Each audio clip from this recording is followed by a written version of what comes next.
Hey everybody, Dr. Kramer with Bright Dentistry.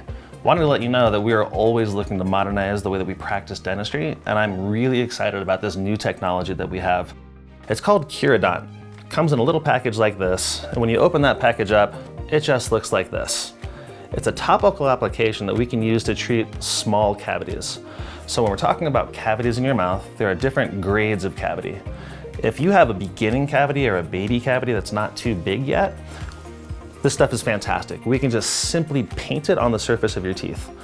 Within 5 minutes, it will be fully inside of that lesion in your tooth, and it will begin pulling minerals out of your own saliva. Calcium, phosphate, fluoride. It's gonna help heal the tooth from the inside out. So what does that mean for you?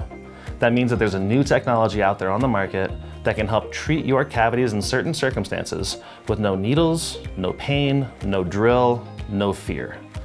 We're really excited about this stuff. I've used it on myself. I've used it on hundreds of patients so far.